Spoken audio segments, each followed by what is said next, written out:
বাংলাদেশের একজন ইউটিউবের নেতা, সাবেক সংসদ সদস্য গোলাম ময়লা রনি। এই গোলাম ময়লা রনি, আমি মনে করেছিলাম এই লোকটা মনে হয় একটু পড়াশোনা করে, ইসলাম সম্পর্কে মনে হয় জানে। কিন্তু আজকে সাম্প্রতিক সময়ে একটা স্ট্যাটাস, তার লেখা একটা স্ট্যাটাস আমাকে খুবই অবাক করেছে, যে বাংলাদেশে যারা রাজনীতি করে তারা ইসলাম সম্পর্কে এত অজ্ঞ। সে বলছে শরিয়া আইনে ধর্ষণ প্রমাণে 4 জন সাক্ষী লাগে। বাস্তবে ধর্ষণের কেসগুলোতে ধর্ষক ছাড়া আর অন্য কোনো সাক্ষী থাকে না, ফলে শরিয়ার আইনে সেটা ধর্ষণ বলে গণ্যই হবে না, বিচার তো দূরের কথা। তার মানে তিনি এই কথাই বললেন যে শরিয়া আইনের মাধ্যমে ধর্ষণের বিচার হওয়ার কোনো সম্ভাবনা নাই, এরকম সুযোগ ইসলামে নাকি নাই। নাউজুবিল্লাহ মিন যালিক। আরে বেটা, ধর্ষক যদি নিজে স্বীকার করে আমি ধর্ষণ করেছি, তখন তো 4 জন সাক্ষীর দরকার নাই। এই যে রামসার ব্যাপারে বা অন্যান্য যে ধর্ষণগুলো হচ্ছে, এখানে তো ধর্ষক নিজে স্বীকার করছে, সেখানে আবার 4 জনের সাক্ষীর দরকার কি? ইসলাম কি বলছে? 4 জন সাক্ষী কখন হবে? যখন অপরাধী নিজে অপরাধ স্বীকার না করবে, তখন 4 জন সাক্ষীর প্রয়োজন। তার আগে তো কোনো সাক্ষীর প্রয়োজন নাই। মানে সুযোগ বুঝে এরা যে মানে ইসলামী লিবাস ধরে থাকে, বেশ ধরে থাকে, কারণ বাংলাদেশে তো 90% মানুষ ইসলামকে প্রাণ দিয়ে ভালোবাসে। অতএব ইসলামের বিরুদ্ধে প্রকাশ্যে কিছু বলতে পারে না, কিন্তু সুযোগ আসলেই এরা সেই সময় ইসলামকে ছোট করার চেষ্টা করে থাকে। গোলাম ময়লা রনিকে বলতেছি, তোমরা যদি থাকো গাছের ডালে ডালে, এদেশের মানুষ, এদেশের ওলামায়ে কেরাম গাছের পাতায় পাতায় থাকে। তোমরা কোন অ্যাঙ্গেলে কথা বলো আমরা জানি। তোমাদের কাছে ইসলামী আইন অতটা পছন্দ না, তোমাদের সেকুলার আইনকে তো তোমরা দেবতার আসনে বসিয়েছো। এই সেকুলার আইনে ধর্ষকের কোনো বিচার করতে না পেরে আসছে শরিয়া নিয়ে কথা বলতে। সেকুলার আইনে ধর্ষকের বিচার করার প্রসিডিওর যে কতটা লেটলি, আর শেষ পর্যন্ত যে আইনের পেছে পড়েই আর লাস্ট 50 বছরও বেশি সময়ের মধ্যে কোনো ধর্ষকের বিচার আপনাদের সেকুলার আইনে হয় নাই, এটা নিয়ে কিছু বললেন না গোলাম ময়লা রানী। গোলাম ময়লা রানী তিনি ইসলামী আইন নিয়ে কথা বলতে এসেছেন। প্রিয় ভাইরা আমার, আজকে আমি আপনাদেরকে সুস্পষ্ট করে দেব ইসলামের আইনের নীতিমালাগুলো। বাংলাদেশে যে জিনাগুলো হচ্ছে এটা 2 প্রকার। একটা হলো সম্মতিতে, আর একটা হলো জোর করে।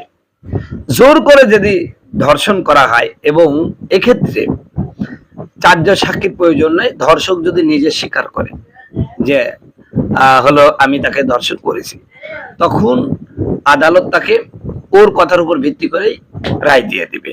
এটাই হলো কথা। কারণ রাসূল সাল্লাল্লাহু আলাইহি সাল্লামের যুগে একটা নারী ধর্ষণের শিকার হয়েছিল এবং তিনি মামলা করেছিলেন। মামলা করলে বন্ধুগণ, আমার ভাইরা আমার, সেই সময় তাকে রজম করা হয়েছিল। ওয়াইল ইবনে হাজর রাদিয়াল্লাহু তাআলা থেকে বর্ণিত, তিনি বলেন রাসূল সাল্লাল্লাহু আলাইহি সাল্লামের যুগে এক মহিলাকে জোরপূর্বক ধর্ষণ করা হলে রাসূল সাল্লাল্লাহু আলাইহি সাল্লাম তাকে কোনরূপ শাস্তি দেননি, তবে ধর্ষণকারীকে রজম মারা হয়েছিল, হদের শাস্তি দিয়েছিল। ইবনু মাজাহ 2598। তো ইসলামের বিধান হচ্ছে কাউকে যদি কেউ জোর করে ধর্ষণ করে, তাহলে ধর্ষণ কি তো মানে যাকে ধর্ষণ করে সেই মহিলার যদি কোনো সম্মতি না থাকে, তাহলে তিনি অপরাধী হবেন না। এটা হলো ইসলামের বিধান। এই হাদিসটা গোলাম ময়লা রনি মনে হয় পড়ে নাই, না পড়েই এই ফতোয়াবাজি তিনি করে ফেলেছেন। ইসলামের ব্যাপারে একটা কথা বলতে হবে, সে সাথে আমাদের বাঙ্গু নাস্তিক গুলো দেখলাম ইনিয়ে বিনিয়ে আম্মাজান আয়েশার ব্যাপারে কথা বলতেছে। নাউজুবিল্লাহ। এক নাস্তিক দাবি করেছে যে ইসলামে 4 জন সাক্ষীর ব্যবস্থা করেছেন আয়েশা রাদিয়াল্লাহু তাআলা আনহাকে বাঁচাতে। নাউজুবিল্লাহ, নাউজুবিল্লাহ। এই সমস্ত মানে কোন সভ্য ঘরে জন্ম নেওয়া সন্তান এগুলো না। আমার বন্ধুগণ, আমার ভাইরা, যারা এই যে বলতেছেন 4 জন সাক্ষী লাগে, এই কথা বলতেছেন যে ইসলামে 4 জন সাক্ষী না হলেই মৃত্যুদণ্ড দেওয়া যাবে না, আমি যদি ধরে নিই যে এই লোকের কথা ঠিক, যে 4 জন সাক্ষী লাগে তবুও মৃত্যুদণ্ড হতে সমস্যা নাই, কারণ 2 ধরনের শাস্তি আছে শরিয়া আইনে, হদ ও তাজির।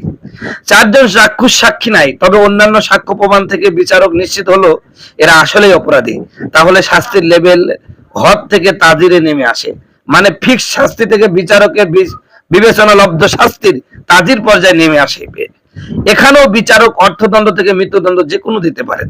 আমরা আলোচনা করলাম, এই আলোচনার দ্বারা সুস্পষ্ট প্রমাণিত হলো যে আজকে এই যে মানে সালাউদ্দিনের কথাটাকে জায়েজ করার জন্য সালাউদ্দিন ভক্ত যারা রয়েছেন এবং বিএনপি ভক্ত যারা রয়েছেন, ওনারা যে ভুল করেছেন, ইসলামের আইনকে কটাক্ষ করে যে ভুল করেছেন, এটাকে মানে জায়েজ করার জন্য তারা ইসলামের আইনটাকে ওদের মতন ব্যাখ্যা দিচ্ছে যে 4 জন সাক্ষী লাগবে। তাহলে তোমার ইসলামে আজকে বাংলাদেশে একটা কথা উঠেছে, সবাই মিলে যাচ্ছে শরিয়া আইন, এই শরিয়া আইন বাস্তবায়ন যেন না হয়, এজন্যই ওরা ধরেন একযোগে উঠে পড়ে লাগছে যে শরিয়া আইনে এই ধর্ষণের বিচার তো নাই, তখন তো ধর্ষণ হয় নাই, ধর্ষণের বিচার কি করে করবে, ওদের তো হাদিস পড়া নাই, ওরা তো করবে, ওরা তো জানে না যে শরীয়তে এই ধর্ষণের বিচারও আল্লাহ রাসূল করে গেছে।